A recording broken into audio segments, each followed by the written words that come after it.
أعوذ بالله من الشيطان الرجيم. بسم الله الرحمن الرحيم. يا أيها المزمل قم الليل إلا قليلا نصفه أو انقص منه قليلا أو زد عليه ورتل القرآن ترتيلا إنا سنلقي عليك قولا ثقيلا إن ناشئة الليل هي أشد وطئا وأقوم قيلا إن لك في النهار سبحا طويلا واذكر اسم ربك وتبتل إليه تبتيلا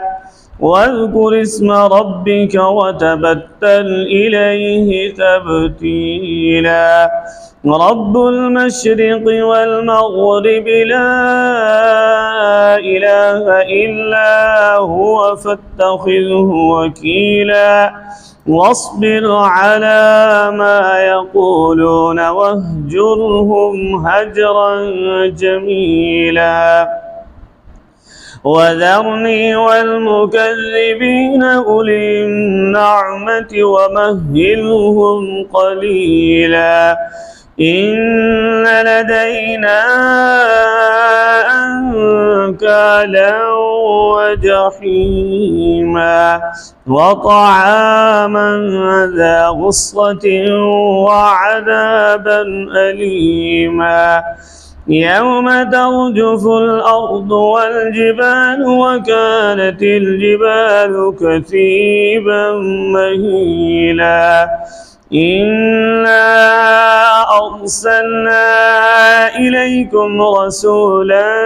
شاهدا عليكم كما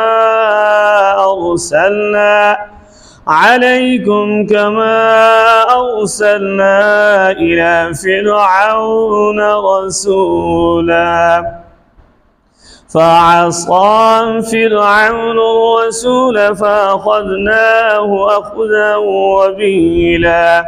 فكيف تتقون إن كفرتم يوما يجعل الولدان شيبا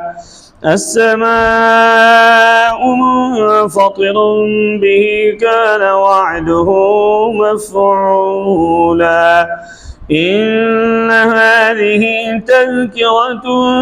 فمن شاء اتخذ إلى ربه سبيلا إن ربك يعلم أنك تقوم أدنى من ثلثي الليل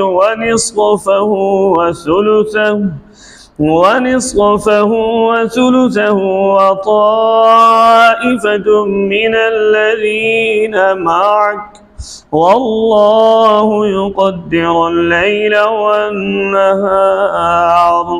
علم أن لن تحصوه فتاب عليكم فاقرؤوا ما تيسر من القرآن علم أن سيكون منكم مرضى وآخرون يضربون في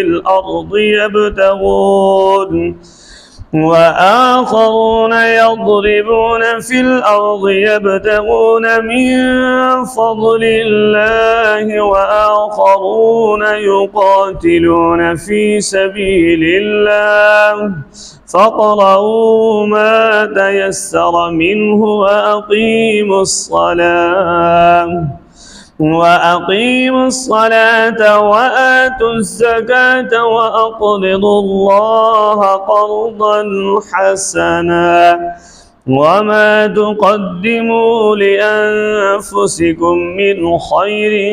تجدوه عند الله هو خيرا من خير تجدوه عند الله هو خيرا وأعظم أجرا واستغفر الله إن الله غفور